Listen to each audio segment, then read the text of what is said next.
I'd like to call this meeting to order. We'll start with the Pledge of Allegiance.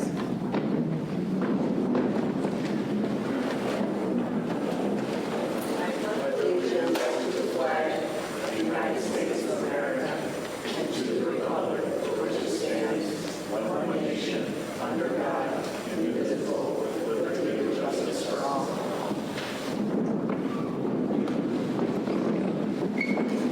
Roll call, please, Linda.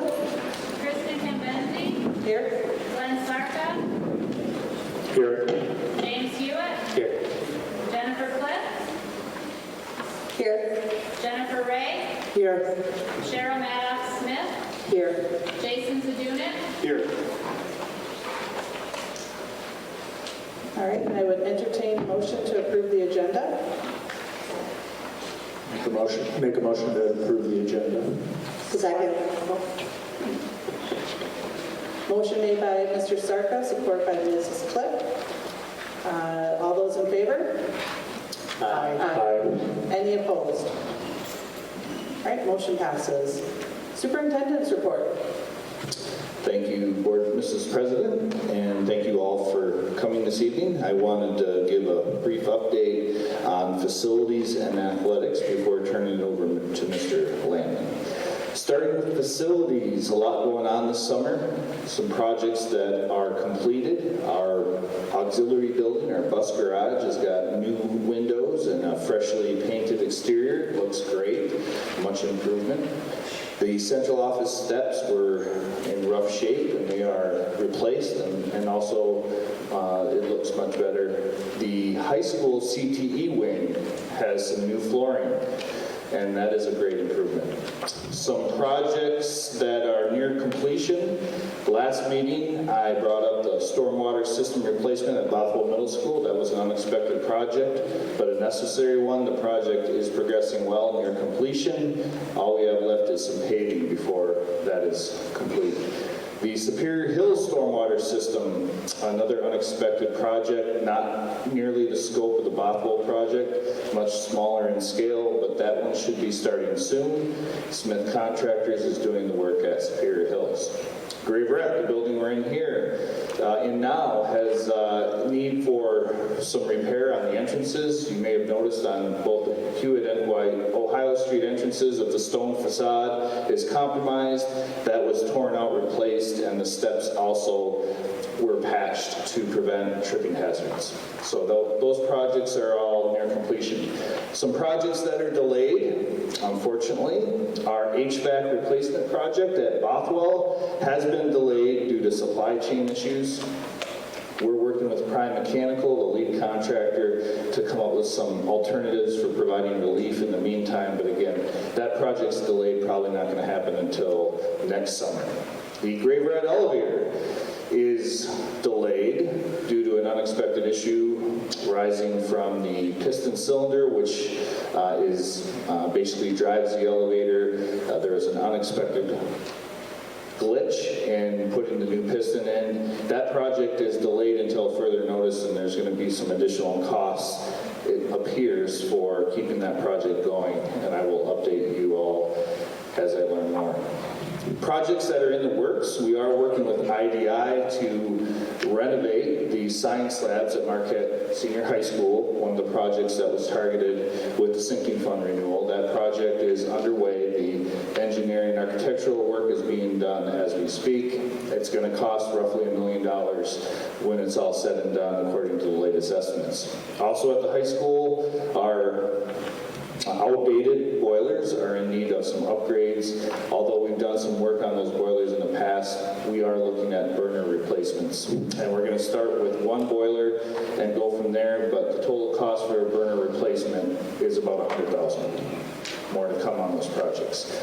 Lastly, at the high school, we're working with GEI and Television to assess a sinkhole at the athletic complex. That won't be done until next summer. We're just in the preliminary stages of finding out exactly what the problem is. But again, sinkholes at the athletic complex and then at Superior Hills and Bothwell are unexpected. So anyway, just a little bit about facilities. We are working closely with our maintenance custodial staff, GEI, to try to be as responsible with our facilities as possible and keep things running smoothly. Athletics. I wanted to give a brief update on athletics. Many of you are aware that the athletic season, the fall season, has already begun, so it seemed appropriate to give an update. So at the high school, currently we have 9 total sport offerings and 14, which includes 14 varsity and sub-varsity teams for this fall that are underway. We have approximately 329 students participating in fall sports. These participation numbers are very encouraging and in many ways stronger than recent years, with some sports having higher numbers than we can remember. So that's all very good news. Since our last board meeting, wanted to just give some other updates. We updated our athletics website, our BSN Sports sideline store, and some JV freshman football uniforms, our varsity volleyball uniforms, and one of several dance team uniforms. We're very happy with the quality of our uniforms, and we're able to get that done quickly. We have a new athletics program at Marquette Senior High School, a boys and girls mountain biking program. Again, this is new. In December of 2020, it was announced that MSHS would offer boys and girls mountain biking beginning this fall. The administration of the program is jointly carried out by Marquette County Interscholastic Cycling and MSHS Athletics. Teams will compete in the Wisconsin Interscholastic Cycling League, which provides structure for the program. 70 plus participating teams, over 2,000 competing athletes in that program. Great news. There are 7 total competitions that are going to be held as part of the WICL format, and those will take place on Saturdays and Sundays in order to minimize missed class time. New football conference. The 2023 football season is the first for Marquette as a member of the Big North Conference. This move is for football only.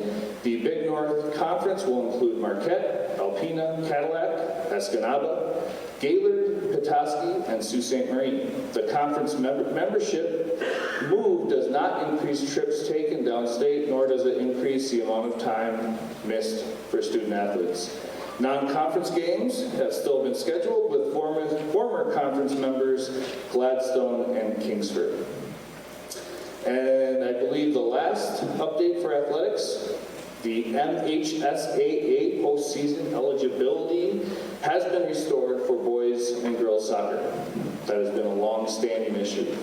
As a result, yes, many are happy about that. As a result of a recent court decision this season, the Upper Peninsula boys and girls soccer teams will have the opportunity to once again participate in a statewide MHSAA tournament.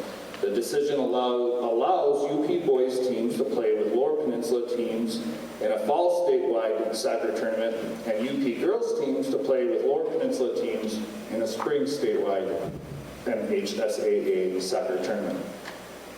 For the past 17 years, our students have finished their seasons with separate non-MHSAA tournaments for UP schools only. I'm going to turn it over to Mr. Landman next for a little bit on some food service items.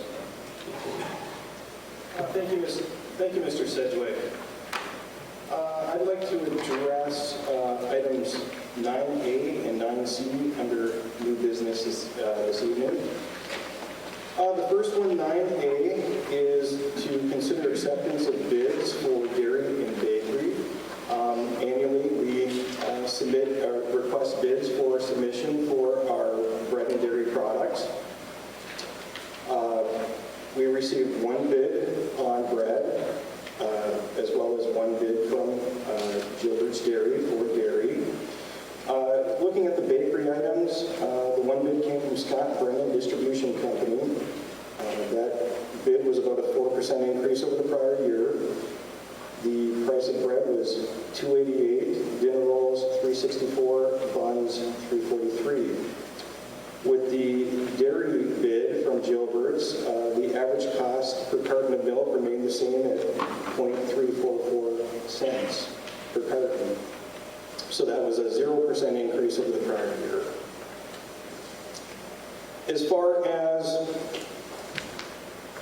item 9C goes, on an annual basis, under policy 6150, we're required to adopt a tuition rate for the upcoming fiscal year, which is based on a formula derived by the state of Michigan. So in your packet, you have what the proposed tuition rates would be. There's two separate rates, one for elementary, which is grades K through 6, and one for secondary ed, grades 7 through 12. The formula derives a minimum rate and a maximum rate. For elementary, the minimum rate is $11,486.07. The maximum rate is $14,357.58. For the 22-23 year, the board had adopted the maximum rate of $14,019.83. So if the board chose to adopt a maximum rate again this year, that'd be a 2.4% increase over the prior year's tuition rate. For secondary education, the minimum tuition rate proposed would be $11,486.07. The maximum rate would be $14,860.10. In comparison to the 22-23 year, the board had adopted the maximum rate of $14,510.32.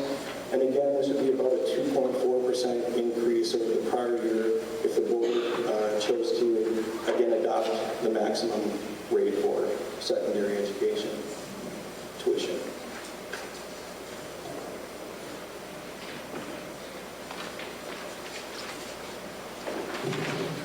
I believe that concludes the superintendent report. Thank you. Thank you. All right, we will move on to approving the consent agenda, which includes the minutes of the regular meeting of July 17th, 2023, the personnel report dated August 2023, and financial reports of July 2023. I would entertain a motion. I'll make a motion to approve the consent agenda. I'll second that. Motion made by Mr. Zednik and support by Mr. Hewitt. Any questions regarding the consent agenda?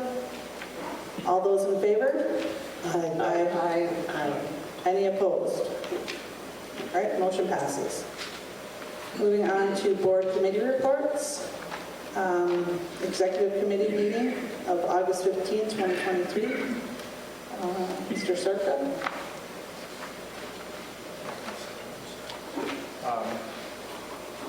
We did meet, we had a full,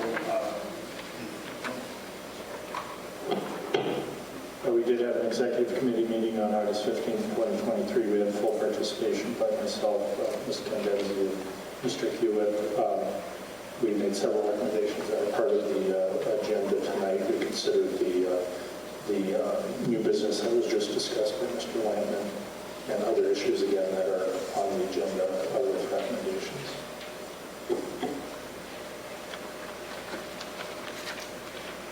Okay, Mr. Hewitt, you have anything to add? Nope. No? Okay. All right. Comments from the public, agenda items only.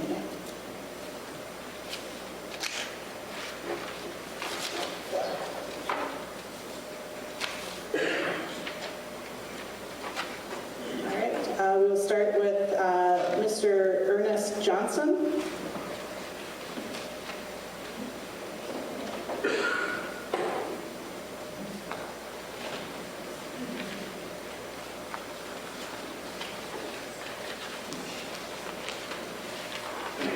Ernest Johnson, 1962 West Fair Avenue.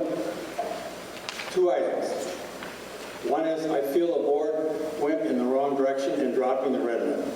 You had the opportunity to move in a very positive direction by building on the history and the strength of the Redmond for the students in the district. In talking to my son last night, who graduated in the 1980s, he considered it a great honor to be called a Redmond. The second item is the branding. This is not going to be very cheap. You're looking at thousands of dollars to do the rebranding. This is in both hard dollars and soft dollars. The hard dollars will be easy to track, whereas the soft dollars will be difficult to track, as any staff member that touches the subject needs to record their time. Only in that way will there be a true accounting to be done. I'll be looking in the future for a detailed accounting of the time and the costs on both. I will be attending the next meeting, looking for an update at that point in time as to the costs on both the soft and the hard dollars. Thank you.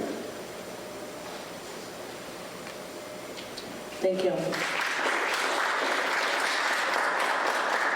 Next we have Mr. Robert Anderson.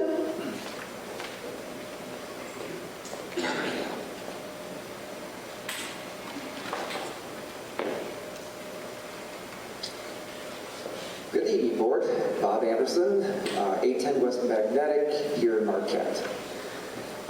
In response to the comment that we just heard about the cost of rebranding, I do have some very good news, which I did share with all of the board members, and that is the Native American Heritage Fund in Michigan is probably willing and able, if you make the request, to probably fund most of that cost. I did speak, as I mentioned to you earlier, in my emails to the board, I spoke to the superintendent of the Paw Paw Public Schools, as well as its board president. Found out that they were able to get over $200,000 from the Native American Heritage Fund, and that is a statewide group. So I think that that would be an excellent source of funds to do the rebranding. The other thing that's important that I discovered in my research that I provided to all of you about 2 weeks ago, again, from the superintendent of Paw Paw and also the board president, is that they really involved the students. They had a student committee, both from the high school and a few students from the middle school, and that really brought the community together. So both in the experience of Paw Paw schools, they both commented that the amount of controversy and acrimony that they had before the rebranding, the name change, became much less after. And now there is a great success there in Paw Paw schools. They then lent themselves as a model for Hartford schools and Clinton schools, where they rebranded away from an indigenous name into a new name like the Red Wolves, the Black Knights, other names. And it's very interesting to see the criteria that Paw Paw schools used in their rebranding. Criteria was provided by the staff and the school board to the student committee. And they included really good criteria. Inclusivity, non-controversial, pride-inspiring, uniqueness, true to the community, and a name that lent itself to a mascot. And so it's really cool when you see in schools like the Red Wolves, which used to be the Redskins, you know, that they have a really nice mascot. Like we have Willie for NMU, so they have the Red Wolves. So I hope the board will move forward in including the students. Thank you very much. Oh, one last thing is I'm really pleased, Superintendent mentioned, this is the article in the Mining Journal, about the tournament change through the court case for the soccer program. So the soccer girls and soccer boys can play in the downstate tournaments. And as an attorney, I represented this board in the first lawsuit that we had down in the federal court in Grand Rapids. Sorry I didn't do the greatest job then. We lost. But we finally won. So I'm happy to see that. Thank you.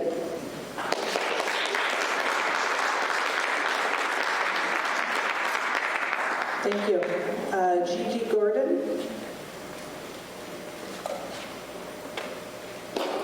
I'm not sure if my comments came to the agenda item or just for general. Would you rather go at the end? Yeah. Okay, that's good. Okay, so we'll just move you to the second comment then at the end, if that's end of the Pardon me? meeting. We'll move you to the end of the meeting then for the general comments. Okay, I'll just go at the end. Okay. Okay. All right, Rodney Loonsfoot?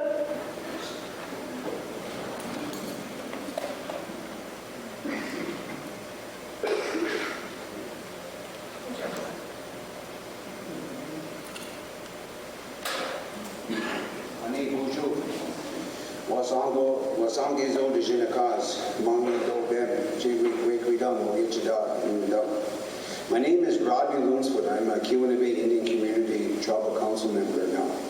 And just as the responsibility that we have and leaders in our community, I want to thank each and every board member, superintendent, and staff for being able to be here tonight and sharing this.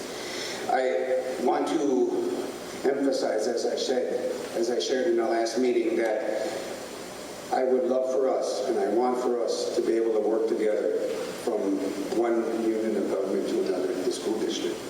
And I see on the agenda, there was a comment made about the Native Heritage Fund.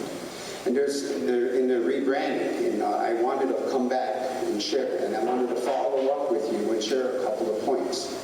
Is that in this re-look, this re-examination, this rebrand, how we want to consider it, how we're asking for your consideration, I'd just like to just share a couple of other things that, on behalf of the Keweenaw Indian community, that we would like to extend every courtesy that we can to be able to help along during this little bit of time when when we don't necessarily see maybe eye to eye, and that's okay. I understand that. The Native Heritage Fund was designed specifically for instances like this. There is, by the hard work through the Nattawassassippy Tribe and the governor's office, set aside quite a bit of money to be able to help in these instances in the rebrand. Several schools, whether it be gym floors, their football field, their equipment, etc., they have through this fund that we are more than happy to assist anything we can do in this matter so that we can help offset those costs, because believe me, I understand those costs. And I share that with you because I want for you to be able to understand, although we may not necessarily disagree from time to time, that best interest in your community and your school students that you have here, this is who we want to make sure they're taken care of. So we have this issue with the mascots, and you've made a decision, and I am, and on behalf of many others in the community, we want to move along in support. So in extending this courtesy, I'm going to ask for you to simply consider a couple of other things. The stereotypes, everything that went into this, there was a lot of tears. A lot of tears and a lot of discussions and a lot of arguments and things. But what we want to do also as a community and as a tribe, Marquette and Baraga, we want for you to understand that in being able to do everything we can, there's a couple of things that we can also do to help above and beyond the Native Heritage Fund. We have, through our compacts with the state, we have 2% fundings that we automatically allocate, and we have for years, we've allocated that money to the Marquette area schools. I want to be able to help you, our students, our community. I want to be able to go from here to here, not just in our community, but on the Sault Ste. Marie tribe, and he's going to have his chance. I want to talk about the other opportunity to consider that when we are looking at these stereotypes and we're trying to deal with them, let's consider a professional development opportunity where we'll come to the table and we will be able to help and share, working together as a community for our students, coming together and saying, hey, this is in the best interest of our community. We want to rally around your school pride, whatever name or however that is going to be. We want to make sure that our area, that we enhance that diversity of what this is all about. And above all, we want to make sure that the community, that we're going to be able to support your decision, what you want to do, and we want to be able to stand here together and say, we want to do the best we can to work together. Let's get together at some point through this professional development. Let's talk about having a traditional powwow here within your schools and invite everyone so you can understand where we're coming from.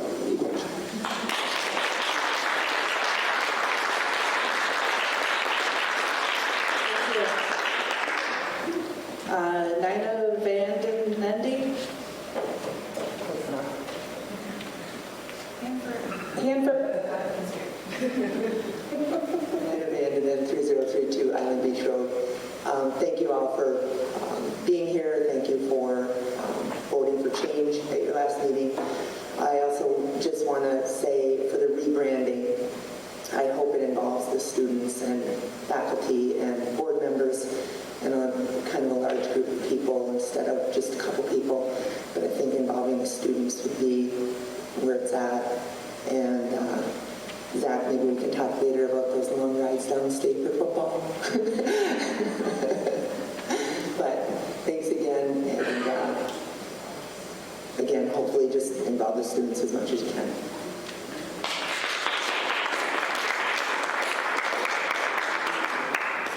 Thank you. Mason Brady?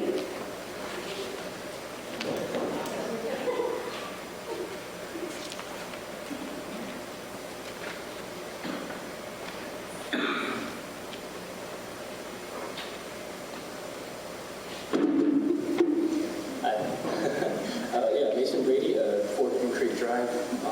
I graduated in 2020. Last time I was up here speaking at a school board meeting was, it was almost 4 years ago now. But I'm glad last month the board was finally able to vote to retire that outdated nickname. But this is an exciting time where we can start thinking about new mascots. So 4 years ago, last time I was here, I proposed the name Mariners. The idea of Marquette Mariners, it first came to me in January of 2018, presented at the board in January of 2020. That was a long time ago. And then last board meeting, just last month, people were talking about it, and on Facebook there were comments about, hey, remember that kid who proposed Mariners? Like, that's crazy, that's awesome. So that was like a whole pandemic ago. So it has the brand power, all right? But why is it so memorable? Why is it such a good nickname? It's got alliteration. And it's relevant to Marquette's history as a harbor town. You really can't overstate the importance of Lake Superior to Marquette's history. Issuing has the hematites. It's a rock, but it makes sense. Negaunee, they're the miners, kind of basic, but it makes sense. Mariners, I think, would be a great improvement over what we've had. My favorite nickname in UP is the Calumet Copper Kings. I love it. It's got alliteration and it's relevant to the community. But yeah, there's not a more perfect nickname for Marquette, I think, than the Mariners. Downstate, however, another school kind of had the same idea. Manistee, they used to be the Chippewas, and just this spring they changed to the Mariners. But I did it first, all right?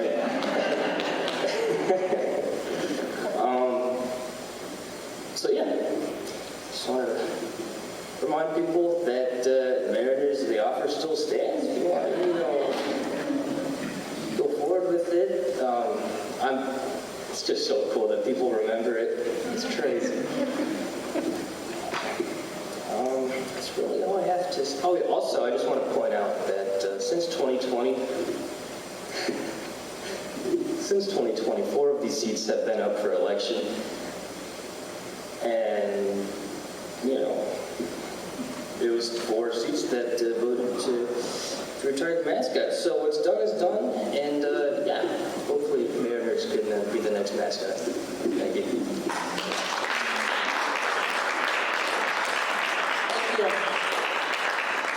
Tyler LaPlante.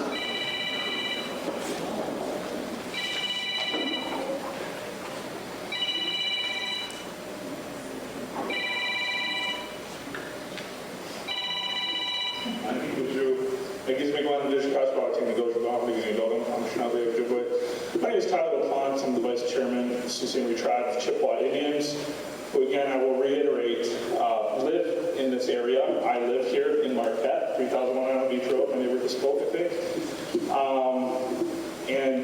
We do live here. We reside from pretty much Big Bay all the way back to Island. That's our traditional homeland. We ceded 14 million acres of land to make Michigan a state in 1836, and that includes Upper Peninsula and northern tip of Lower Peninsula. I just wanted to come here today to officially say Chimigwich. Big thank you to all of you for the vote and the discussion, and I want to help you move on with this, just like Rodney did. We're here together. Both of our tribes share this as our traditional homeland, Marquette here, and we want to do whatever we can to make this as easy on the community as possible, and especially as easy on you as possible in the entire school system. I strongly encourage you, along with Rodney, to apply for our 2% funding. You know, we funded other projects in the school systems before. This is a special project, and we know that while that Native American Heritage Fund is great, it's not open for a little bit, and money can get stretched thin, and I know that the community is concerned about money. So personally, from the Sault Ste. Marie Tribe, we are reaching out to the Marquette Area Public Schools Board, and we're offering $30,000, no strings attached, just for the rebranding purposes. I know that's not a whole lot of money. It's not going to get you through everything, but it's a start. It helps alleviate some of the public concerns so you can work on your boiler system and everything else you guys have to do with all the sinkholes coming in. But you can also apply for 2% funds for that. I just want to say that we are here to help and work with you, and it has been a struggle for us, but the Sault Ste. Marie Tribe is greatly appreciative of the step you've taken. As a government, we understand the difficulty in some decisions that put the community against each other, but hopefully this will be the end of it. Because again, you know, this country has one great saying, is united we stand, divided we fall, right? Whatever we can do within our power between the Sioux Tribe, or the Sioux Tribe and KBIC, at least, you know, I can't speak for Rodney, but he already spoke, we will do with you. If you want us to stay quietly in the corner, we'll stay quietly in the corner. But again, we do want to be inclusive. You know, and I want to highlight that I don't think a lot of people are aware of this. You guys have Title VI programming in your school systems. It's called Indian education. Does the community know that we've been segregated out to get Indian education? Since I was in school, and through my daughter being in school. So while Title VI is important for us, the point of Title VI was never to segregate us. And this is part of the problem, again, reiterating some of the issues that come with putting all of your eggs in the basket. We're doing this to honor you. What would honor us is working with us and incorporating us into part of the curriculum. The true history of our people, that is what would honor the Sioux Tribe. Teaching people about our treaty rights and understanding that we're a government in the area that we are located in. So again, thank you all very much. You know, I appreciate everybody in the community who's been supportive, and even those who have had a differing opinion and have been willing to communicate, you know, professionally with me and nice. You know, there's not been a whole lot of hateful rhetoric. People have been really nice. You know, they've expressed their viewpoints. I understand their viewpoints, and I understand that some of our tribal citizens don't have the same view that we do. But our government does have a stance, and we reiterate that stance for our government. So again, appreciate you. The offer is open on the table for just a donation, no strings attached, from the Sioux Tribe of $30,000. You can use it for any purpose, from wardrobe, for the uniforms, to paint, or whatever you think you need help with for the rebranding process. You can do whatever you need to with it. That's a start. That'll help this man over here with the accounting process. And then, like I said, the 2% funds that we have available between Rodney and I, we can do a lot of help to get you through those Native American Heritage Fund applications. And we can even assist with the application process. So be rich.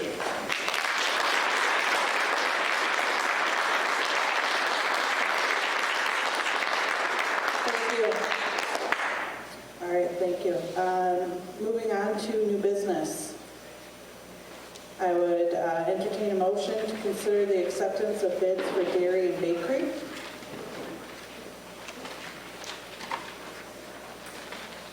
I'd make a motion to accept the bids for the school year's dairy and bakery. I would support. Okay, motion made by Mr. Hewitt, support by Mr. Sarka. Any comments or questions?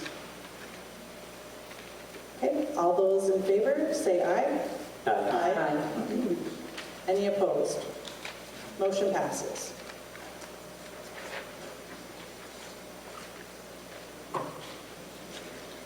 All right, moving on to approving the course offerings / master schedules for the 2023-2024, and this is a pupil accounting requirement.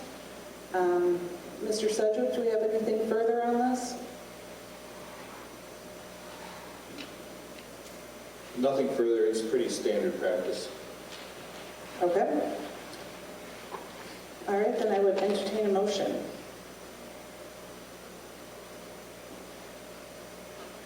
I'll make the motion to approve the course offerings for the master schedule for 23-24. I'll second. All right, motion made by Mr. Hewitt, support by Mrs. Klipp. Any comments?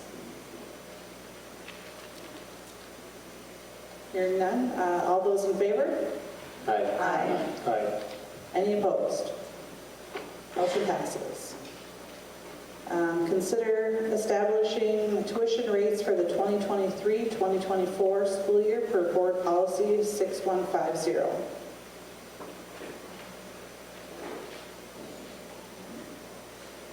I'll make a motion to approve establishing tuition rates for the 2023-2024 school year per board policy 6150. Support. Okay, motion made by Mrs. Klipp. I'm sorry, can I interject 1 second? Yeah. There's a minimum rate or a maximum rate that can be adopted. Last year, for the 22-23 year, the board chose to adopt the maximum rate. Okay. So it would be at the discretion of the board which rate you'd like to. So we need to have a discussion. Well, what do you think, President Cambenzzi? I think we can do them. I think we can accept the motion if the motion includes the rate, establishing a maximum, minimum, or any number of. Okay. I need to mention that rate in there. And what is that rate? There's two. There's an elementary and a secondary. The maximum for elementary is $14,357.58. The amount, okay. And secondary, $14,860.10. Thank you. Secondary. And for discussion, we've done the max pretty much every year for the last 3 or 4 years. Prior to that, we had picked a round even number in between the minimum and maximum for a few years. Just Would it be wiser just to state in the motion maximum as opposed to itemizing out the numbers? Sure. Okay, let's see if I can get this right, because this is a mouthful. And just to point out, this is something that is a situation that rarely comes up, that this tuition rate would actually be enacted and applied. This is more just housekeeping in order to maintain compliance with policy and state law. Okay. So I would like to make a motion to approve the established maximum tuition rate for 2023, 2024 school year per the board policy 1610. Let me mention the amount. Oh, for both elementary and secondary. That's 6150. 6150. A second. Okay, so we have the motion made by Mrs. Klipp, support by Mrs. Maddox Smith. Any further discussion? Okay, all those in favor? Aye. Any opposed? Motion passes. All right, next is consider committee of the whole meetings. This is something that was brought up in executive, and it would be moving from the current format, which is executive committee, policy committee, and appropriations committee having separate meetings. The committee of the whole would be the entire board coming together. Right now, I think we're looking at the first Monday of the month starting in October. And it would just allow for more transparent communication between board members on topics and making sure that the entire board has the information that it needs to make decisions at their regularly scheduled board meeting each month. So at the committee of the whole meetings, there would still be public comment and board discussion, but there would be no action taken at the committee of the whole meeting. So it would just be more informational meetings for the board. And so I guess I would recommend that we move to the committee of the whole structure rather than having the individual committee meetings, just to allow the board to have a more active and transparent participation in their board work. So Ms. Cambenzi, just to reiterate, this allows the public to watch us. That's not probably the right verb I want to use. Engage in full and robust discussion with all 7 of us, as opposed to going into committee with 3 of us at a time. Oftentimes these committee meetings are happening in the middle of the day, people can't attend. So by doing this, the public is able to see in full transparency all the conversations that are happening at the board level with all members of the board present, as opposed to quorum by quorum by quorum. Am I understanding it correctly? Correct. And it is a system that's used by other schools? It is a system used by other school boards? Yes, it was actually when Mr. Hewitt and I first got on the board, we did do a similar committee of the whole when we were first on the board. We would have the first meeting of the month would be more informational meeting, and then the regular board meeting would be more action items. And so we went away from that when we had just a restructuring of the board at the time. When I was down at MASB, they had a conference that Mrs. Maddox Smith and I attended, and I was reminded that we can do committee of the whole. And I just think with some of the issues and some of the things that we're working on as a district, that it would be great if we could have more robust and transparent conversations with each other without, worrying about any action being taken at the committee of the whole. But that way it just allows that people that were interested in what was going on in executive to actually be able to attend without us having a quorum. And so it just would allow for, I think, better conversation and just a better atmosphere for the board members to be able to talk and get things done. One of the things you just mentioned too, in case there is any doubt, members of the public always have been able to come to our committee meeting that we've been having separately from regular board meetings, but it's very rare when anybody attends. So. Right, and the committee of the whole meetings, we would treat them similar to a regular board meeting minus the action items. They would still be recorded. We would still do sound for all of our meetings so that, we can if you couldn't make it to the committee of the whole meeting, they could watch it at a later time and still be informed as to what the board was talking about. So, because we're trying to make things as transparent as possible for a lot of things, just to kind of try to eliminate some of the things going on in the community, and just make sure that everyone on our board has all the tools that they need to be the best board members that they can. So I don't know if we need a formal motion to move to committee of the whole meetings. Yes, says Linda. Yes, says Linda. So I would entertain a motion. I'd like to make a motion that we accept the committee of the whole meetings. Support. All right, motion made by Mrs. Maddox Smith and support by Ms. Ray. Any further discussion? Just want to say thank you for bringing this to the table. I appreciate it. It makes me feel like we're being transparent for the community at large, but also it will empower me and give me more knowledge since I can't attend every committee. So thank you. And refresh my memory, I don't think there were any changes made to the bylaws when we went from the committee of the whole to the separate committee meetings. I don't believe so. And I can't think of any bylaw changes we've made since I've been on the board, so I don't think there would be anything that would prevent us from doing that I don't believe so. in the bylaws. Any further comments? All right, all those in favor? Aye. Any opposed? Motion passes. All right, consider the branding process.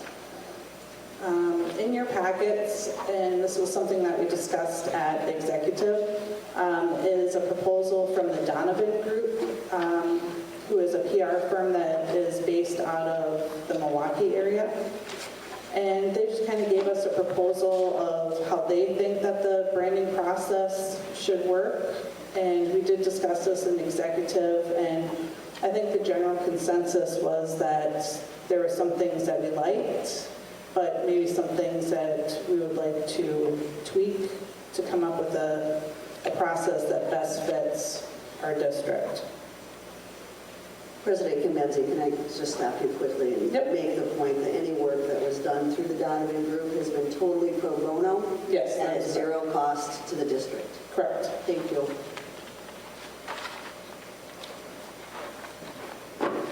So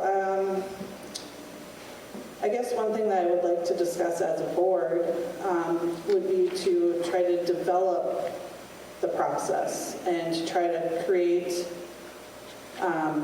a timeline, a loose timeline maybe, or at least some criteria for what the new nickname might look like.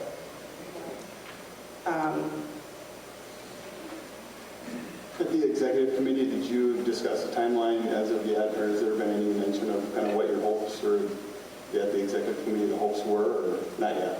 We didn't really come to a consensus at that board meeting. We did feel that we didn't want this process to drag on for very long. I know that some of the executive and the rest of the board, there's a few that would like this to, vote on it tonight. But I think that window has closed, and we want to make sure that we include some community input into this process. I know that there's been rumors going around that we have a name all picked out. I heard Bobcats was one. Oh, the Owls. The Owls, that was another one. We're not taking a poll today, but yeah. We've heard lots of rumors going on in the community as to, what the board has already decided, and the board has not decided what we're doing here. That's what we're going to do tonight, hopefully, is to create a process to kind of work through this and get input from the community so that we can hopefully pick a name that the community, our students, future students can be proud of. President Kimbenzi, again, just to clarify, I think that one of the things I know that we've had privately in conversation, and then I think that this was part of the discussion that you have had an executive, although I don't know that with certainty, is that we want to create an environment in which people have input, but that nobody is tasked with the responsibility of doing this because it's too contentious. We don't want to make students responsible for this with the environment that's been created over the last 30 days. So while we want to invite people into this process and we are interested in everybody feeling like they have agency and can be a stakeholder, it is not in anyone's best interest, certainly not the welfare of the students, to give them the responsibility and have them hold and bear that responsibility exclusively.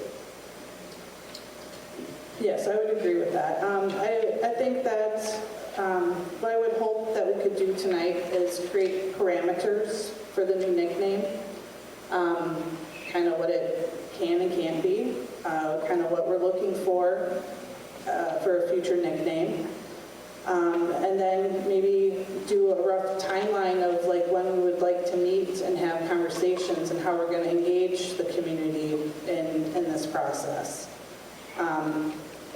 You know, ultimately the board makes the decision. The 7 of us up here are going to decide what the new nickname is going to be. But, you know, we really can't do that in a vacuum. So, you know, we are hoping that we can create a process where we can get some input from the community, but everything falls onto the board to do this. Because in the Donovan report, it was suggested that we have a committee or a task force. It was suggested that, you know, we include students and, you know, business owners and all this other stuff into the process. And I think at executive, we kind of thought that maybe that wasn't the best way to go, that maybe we should still poll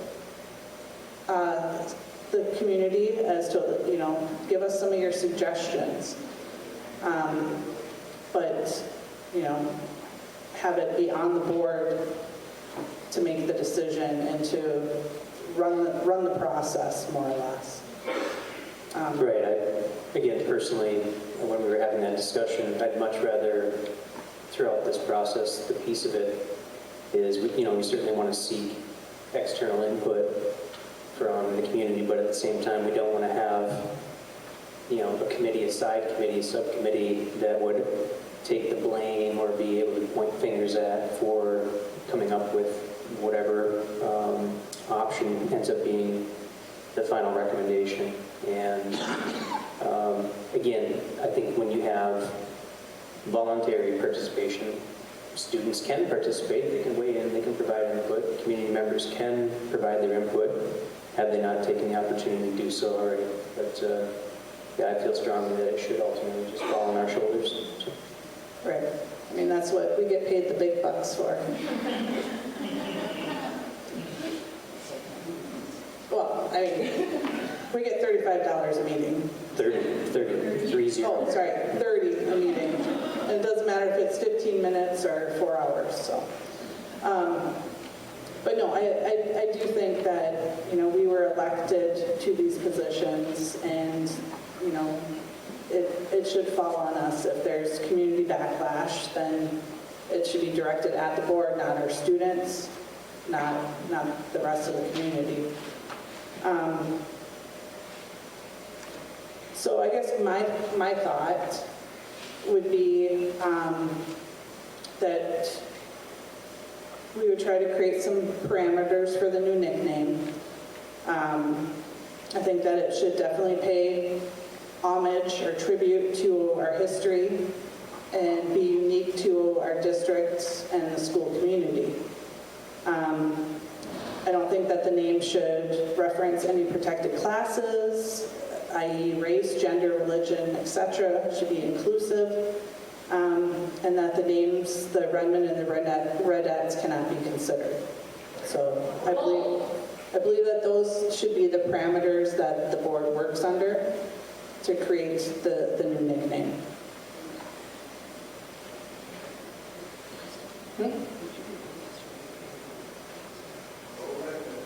I mean, I can. So kind of going through the Donovan reports and kind of talking with some fellow board members and stuff, I think that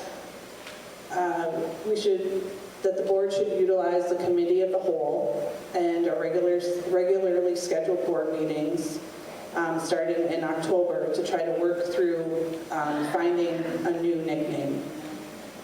The meetings would be open to the public, but they would not, it would be similar to regular board meetings where we would be doing the work, and if you need to, you'd have options to comment during public comment, but that the public would not be participating.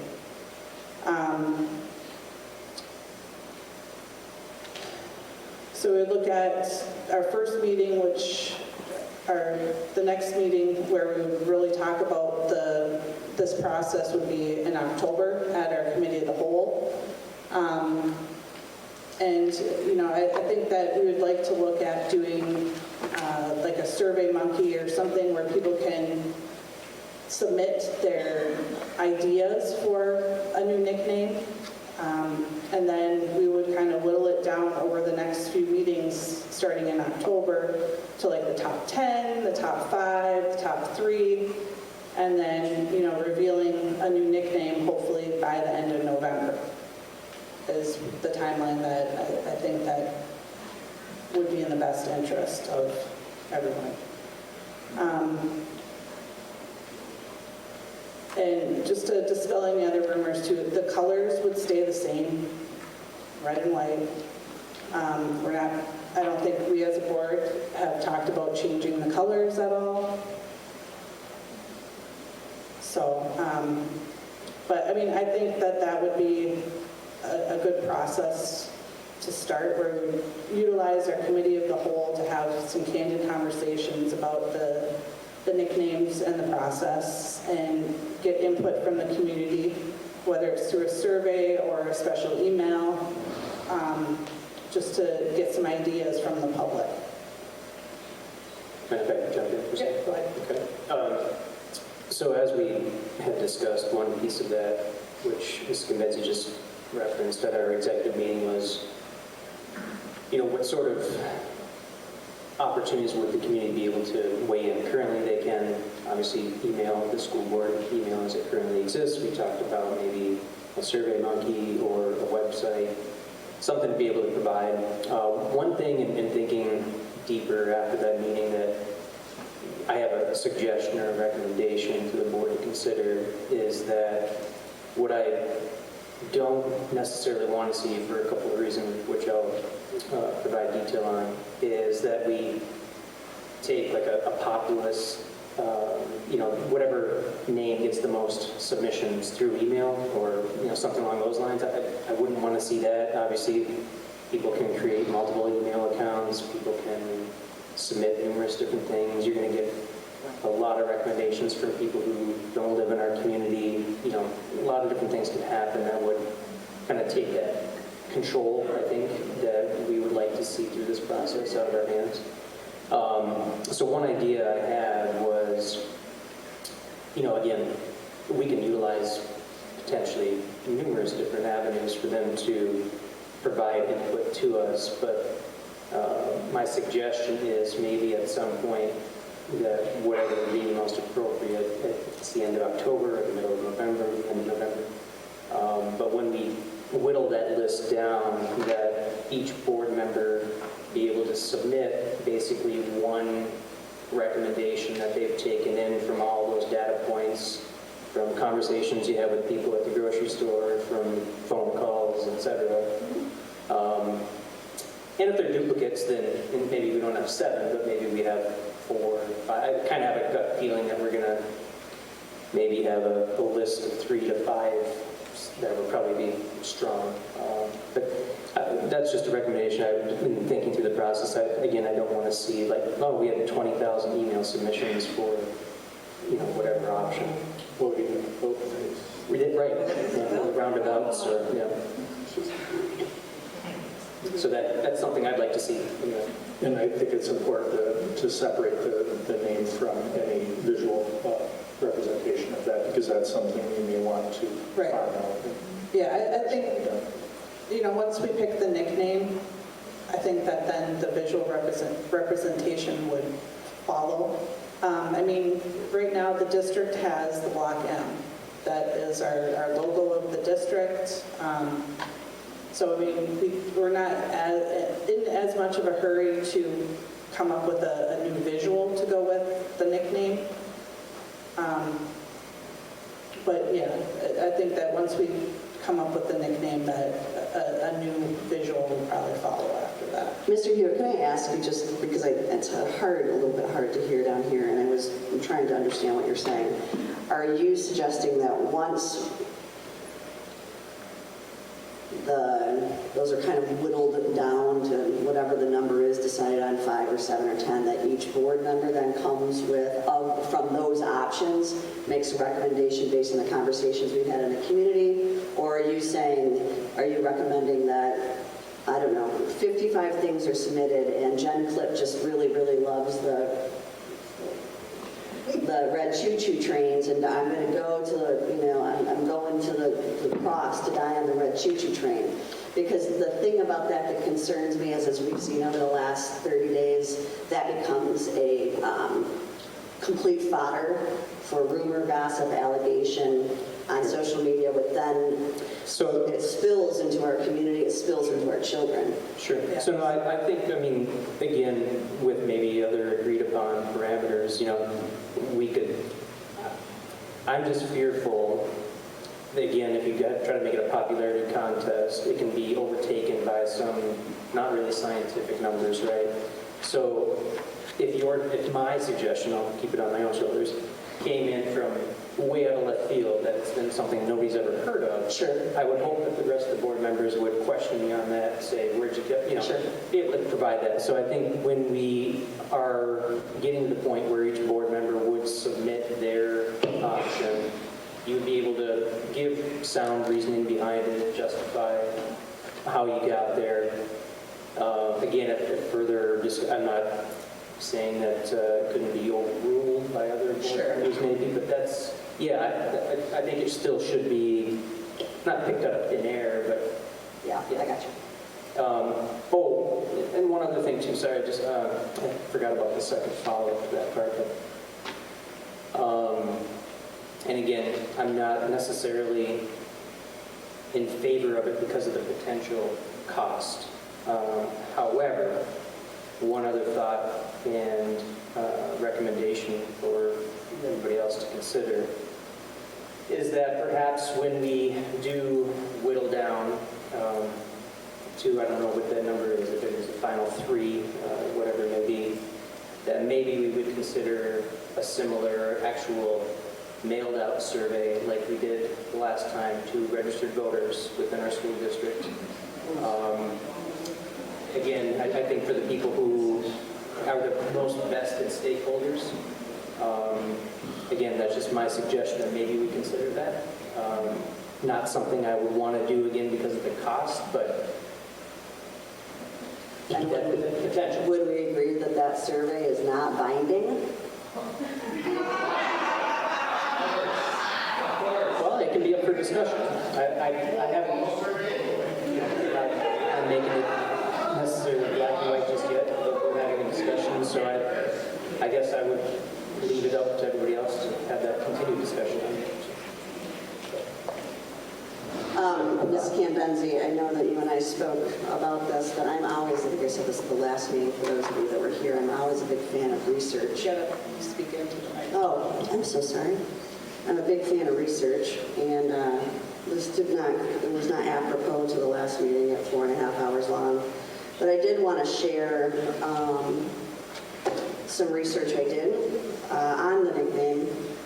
I went to the History Museum and spent some time in the archives, about 3 hours in the archives, going through the old tattlers. There's been so many conversations, right, about the origin of our nickname, and I'm not in any way here to even get into that mess. But I do want to tell you what I found in the tattler. So that next time you're playing Marquette trivia, or if you're just interested in this kind of stuff because you're sort of a dork like I am, maybe this will come in handy, and it's just something to think about. So the first building, our first official school building is 1852. It's the corner of East Ridge and Pine. Jen, can you speak into the... You still can't hear me, Hank? Yeah, it's a little... I'm gonna start Thank you. making up. Corner of East Ridge and Pine, I'm assuming that's essentially where the Pine Ridge facility is. That was in 1852 and 1859. Constructed the first high school. We did see competition, according to the Tadler. They would, however, compete amongst the classes because the school body wasn't that large, and we didn't have enough established schools around to enter into competition with. But in 1881, we have our very first nickname. It's the red and white. It's continued to be referred to as the red and white from 1881 to 1903. That's when our first football team was formed. It was also the red and white. 1913 is when the Tadler moved from what looked like a little pamphlet to an actual yearbook, probably because photography was cheap enough at that point to start using. 1923, football, basketball, track, and football, basketball, and track begin, no girls' sports yet. Can't do that. But they begin to compete at other districts around, so we actually see inter-district play. As of 1923, they are the red and white. However, that same year, the junior class football team chose the green because their class colors were green and gold. 1924, first hockey team formed. Everybody else is the red and white. 1924, school has been around, Marquette schools have been around at this point for over 70 years. They are the Indians. 1920 through early 1930s, boys basketball still playing in other districts or playing in competition. We see them go for the first time as the Redmen, but they also went back and forth over those 7 years between the Redmen and the Red Cagers. Same thing happened at the same time period of the football team. The first football team's name was the Red Grange. The students themselves, the athletes themselves, referred to themselves as the Red Grangers. They went back and forth over about a 7-year period between the Redmen and the Red Grange. We don't see official iconography, I always struggle with that word, iconography, or imaging of the Chiefs head until 38. At that point, the district, Marquette schools have been around for 80 years. 1938, we see imagery show up with the track team. The football team is still the Red Grangers. My point is, and the Redettes, of course, we know they don't come into play until 1958, 59. I'm sure some of you can fact check me on that.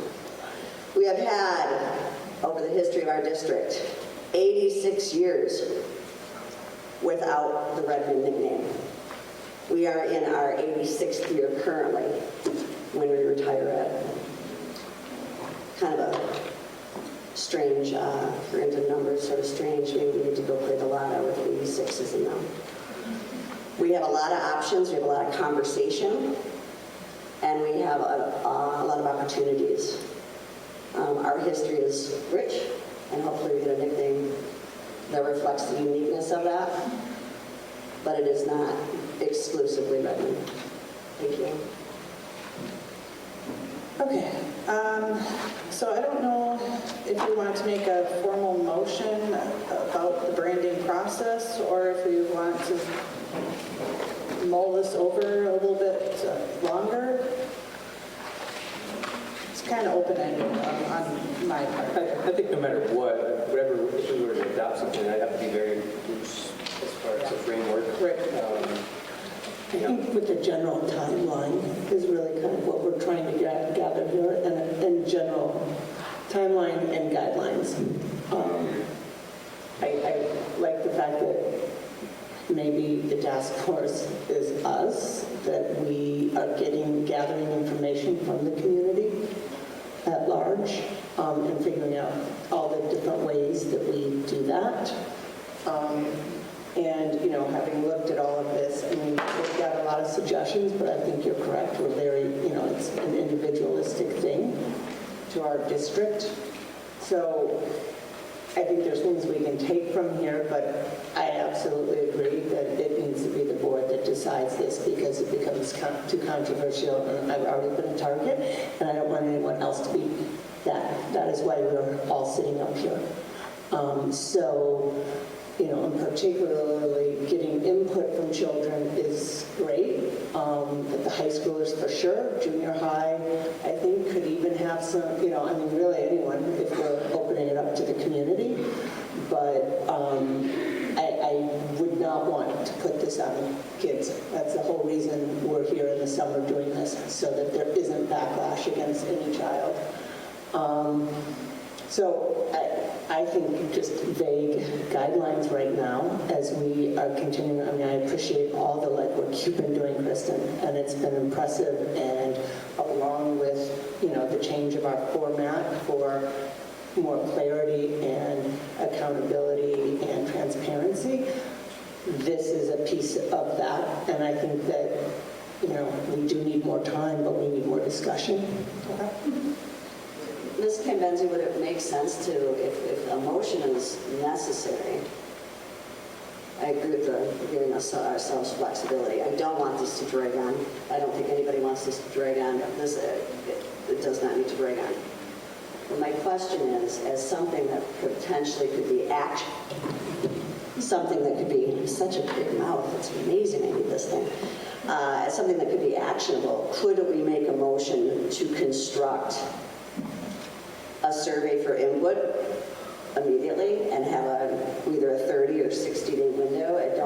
While we figure out how things move forward, it's hard, I don't.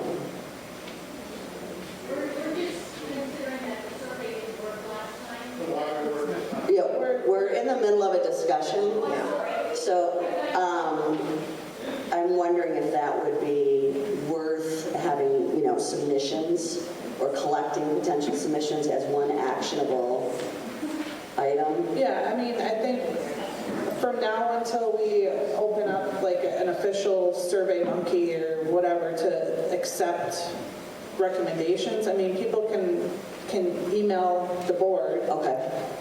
The board email, it's schoolboard@mapsnet.org, I think, for submissions to be considered for the nickname. Sure. I mean, when we say survey, we just mean that we want input from the public. Submissions. Not that it's going to be a popularity contest and, you know, the Reds is going to win out over the Mariners or whatever. It's just that we would like some kind of an avenue to get suggestions from the community other than us having to read through Facebook comments.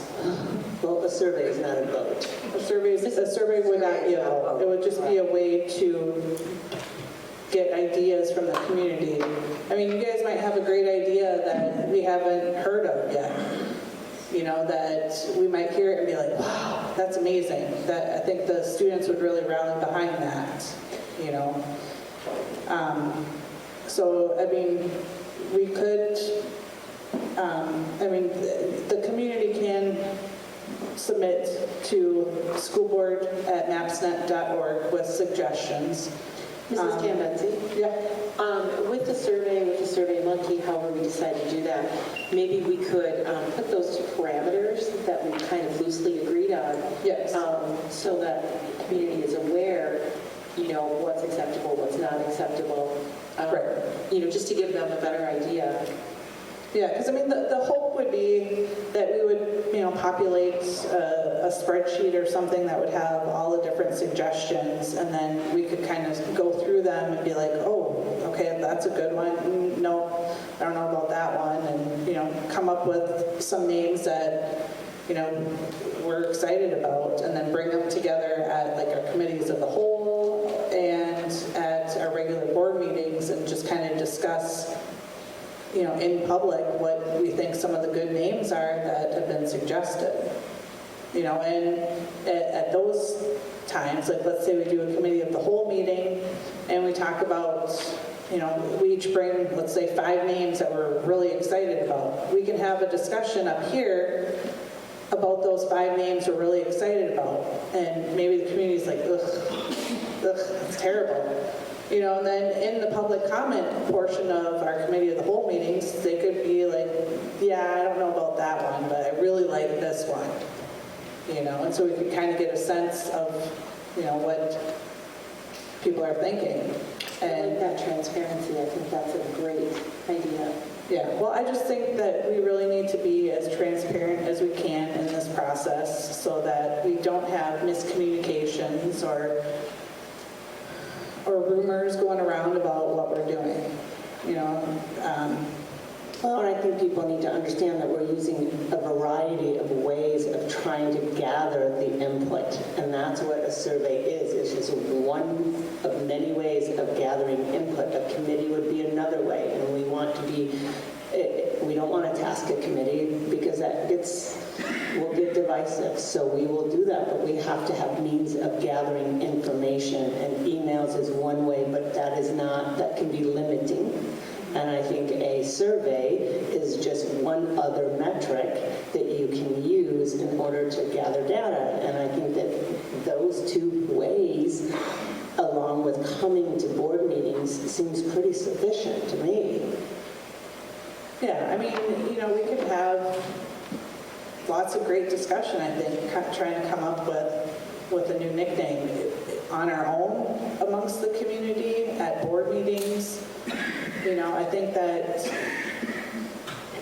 hopefully we'll find something that everyone not everyone's going to agree, but that hopefully a majority can get behind and give us something for the future students to be proud of. I think it's sufficient just...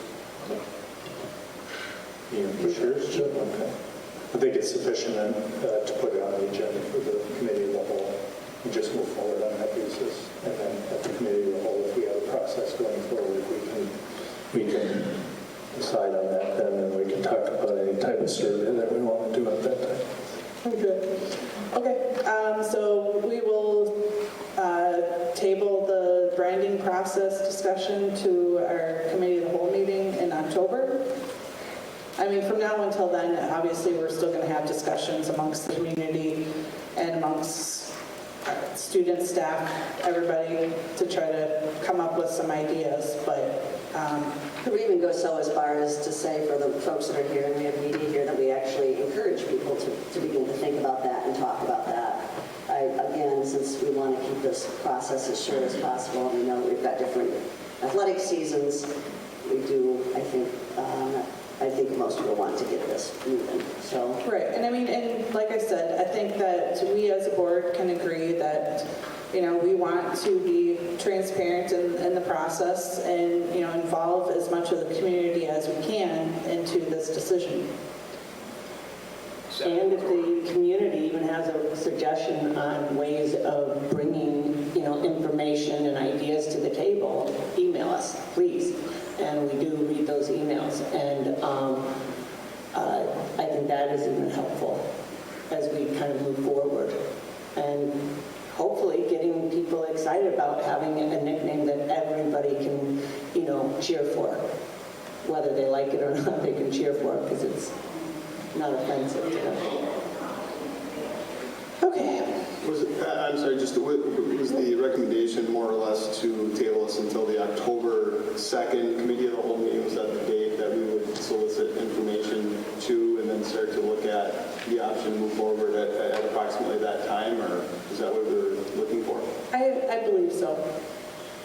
I think that we'll just, there wasn't necessarily a action that needed to be taken about considering the branding process. It was just I wanted to have a conversation with the entire board as to where we go from here and to maybe eliminate some of the rumors that have been going around that we've already made a decision when we haven't. So I think that, yeah, we can just table this until our next meeting in October, which would be the committee of the whole meeting, our first committee of the whole meeting. Is that cool?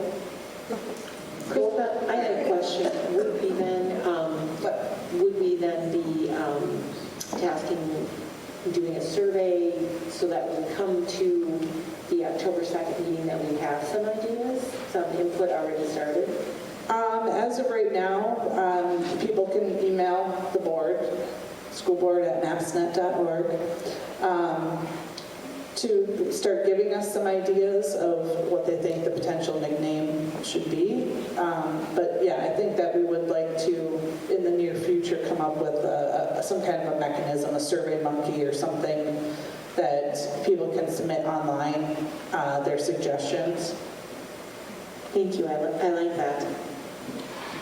So, okay. Should I also just add, for those non-tech savvy, should give out send any mailed suggestions, 1201 Westbury Avenue, Marquette? Yeah, they can be directed to central office and just put school board on and mailed in stuff.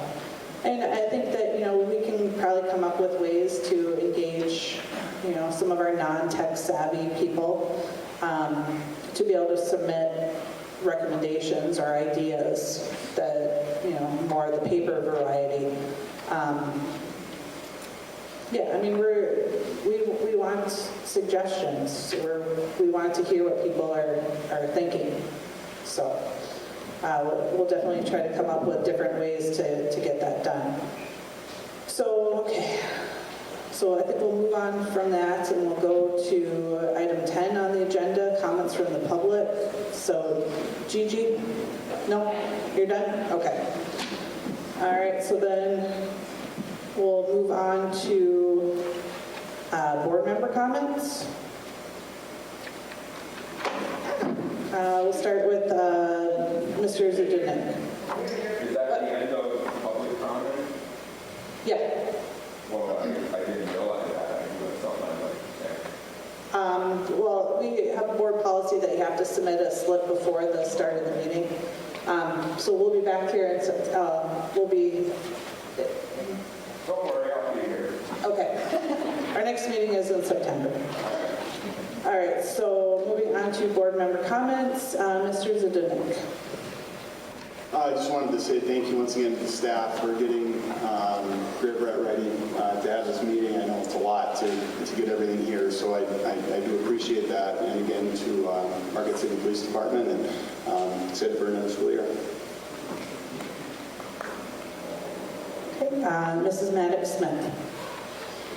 I just want to thank all of my fellow board members for all of the work that they put into this. I don't think people realize the hours and hours that we really do spend working on these things. I know Ms. Cliff, 3 hours looking at the tablets.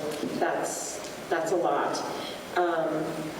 But it helps us make better decisions and work together, and we appreciate everybody that's here tonight, everybody that commented, the tribal leaders coming up with ways to offset costs. Amazing. That's something that I know our community really wanted to hear, and something that's been very talked about in the community, so thank you.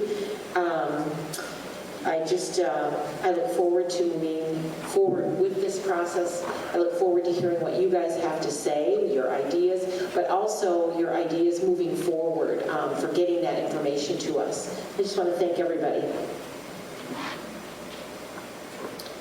Ms. Ray.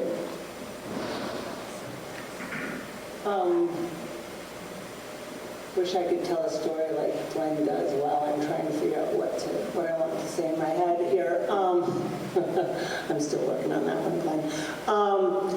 I just would like to say thank you to everyone who has come here on both sides of this issue. It's obviously still a big part of our community, this process, and for us to be coming together around this and the work that the board has done, and Kristen, thank you, and the executive committee for bringing, again, this committee of the whole. I'm very excited about that. I guess, do I discuss the elephant in the room? Yes, I have been recalled, and I just would like to state that I looked at this process, and I've spent many hours and much time on this process of looking at the nickname on both sides and talking and building bridges with the Native American community and with those who did not agree with me on this issue. And I looked at all of the information from the mental health aspects to all of the tribal resolutions about this that are endless. And I have also looked at this survey, which was one point of reference. And if you go to the MAPS website, it is on there, and it is discussed on there, and there is a letter that the superintendent wrote that it was just one point to look at, another data point. It was not a vote. And really, honestly, the vote that mattered most to me were the ones who voted me in here, which were significantly more numbers, 6,000 versus 2,400 that didn't want to change the name. So I am just kind of clarifying, because I know there's lots of, again, it's transparency in the process here. And did I ignore the survey? Absolutely not. I looked at it, and I used that as another data point in order to make my very kind of educated decision around this. So thank you. I really appreciate everyone being here. I appreciate the work that has gone into this and into our board and into our schools. And I know that everybody here is working very hard, and I appreciate that. Thank you. Mrs. Klipp. I wanted to echo what Mr. Zdendik said regarding Gribera. It has, I don't know how many folks are here that manage this facility, but thank you so much for opening it up for these last two meetings. Thank you, of course, for using your voice. It does matter. Thank you to our tribal leaders who are democratically elected and represent sovereign nations. And while, like any democracy, there is disagreement within that sovereign nation, I am not a tribal member, so I will not insert myself into their governance. The feds recognize them, the states recognize them. I appreciate hearing their voices, and for the tribal members here in this auditorium that are disappointed with their stance, it's democracy. So there's an opportunity to engage in the democratic process and try to move that way. As it stands right now, as a non-tribal member, in spite of the myth I grew up with, being told that I was the Chickasaw, I am not. And so I will honor the governance as it stands and keep my business out of their sovereign nation. I am going to let the elephant in the room just elephant. I love democracy. Let it democratize. Whatever will be, will be. I will continue to work, as everybody on this board has done, for hours and hours and hours. My husband's in the audience. Hours. Easily 40 or 50 hours at the peak of this. But of course, that's not the only thing we've done, right? We replaced the superintendent after a hasty departure of another superintendent. We managed through COVID and were able to keep 90% of our children in schools and safe. We've supported a new superintendent. We've been involved with over 50 hires. We've supported MTSS. Golly knows how much infrastructure we've looked over. So we've been busy the last 2.5 years, and I'm so thankful. 5 of the folks have been busy with me. We got 2 new members, and that's been exciting. This is hard work. People are mad at you a lot, but thank God for democracy. Aren't we lucky to live here? Thank you to all of these board members. What a great group of people to work with, even if we don't agree. Oh yeah, finally, I mentioned this last time. Oh, please, please, please, I'm begging with my whole heart. just come and ask me the question. The people who are in this audience, some of them know me very well. I cannot lie. Just ask me a question. I'll tell you the honest truth. You might not like my truth, but save yourself off of social media, man. I've found out more about myself and the sins I have committed, the conspiracies I've engaged in, the federal and state crimes, by the way, that I've committed off of media, Facebook, and off of Facebook than I ever knew about myself. I'll buy you the coffee. I'll buy you the Diet Coke. I'll buy you the beer. I'll buy the wine. Just call me. I'll talk to you. I'd love to. It'd be fun. I bet we'd actually have fun. I could be pretty funny. All right. What a great group. Thank you, everybody. Mr. Hewitt. I guess I'm going to keep it short and say thanks to Mr. Sedgwick, Mr. Lampman, thanks to Linda, thanks to everybody at Central Admin who are diligently preparing for another school year and in the middle of all this other stuff that's thrown on top of it as well. So thanks, and hopefully we have a smooth start to the fall 2023. Mr. Sarka. Thank you to the sound engineer. Thank you to the sound engineer. And I'm sure Gigi is very happy because I think her comment was, I only hear one out of every 3 words that are spoken.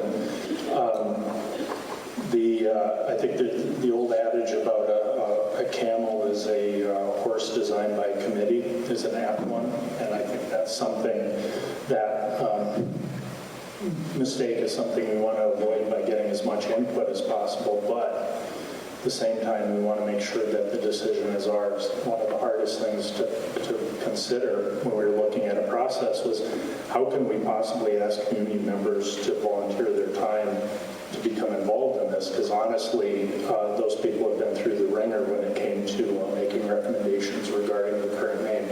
And that's something we just couldn't do to our community members, and after all, it's on our shoulders. And speaking of that, every member of this board carries a heavy burden because they're important decisions. They're decisions that ultimately really affect those that we value so much in our community, our youth in our community, our kids in our community, and they carry that burden. And there's not a member of this board on stage today that doesn't take that seriously, regardless of what side they were on this issue. I really want to say how grateful I am to have our board president, because I think throughout this she's been very professional and put in extra time at that amazing rate of $30 a meeting, as she mentioned. And I think has shown a lot of leadership, again, regardless of what side she ended up voting on, a great deal of leadership, and I think that's something to be valued. It's not sexy, doesn't get the headlines, but it's what makes things run, and it's a very good example, best example of kind of how our system works. Mason, here's the deal. If you legally change your name to Mariners, I'll consider it. I will go to the mat to prevent our name from being the Red Choo Choo Trains. And as a Packer fan, I can't support the Red Granges because he was a Chicago Bear at one time. I just can't see my way to do that. Thank you to Tyler, Mr. LaPlante, and Mr. Lunsfoot for coming forward with this. Again, I think this has been hard on our tribal members and the tribes as well, because it puts them in a spotlight that's not necessarily comfortable.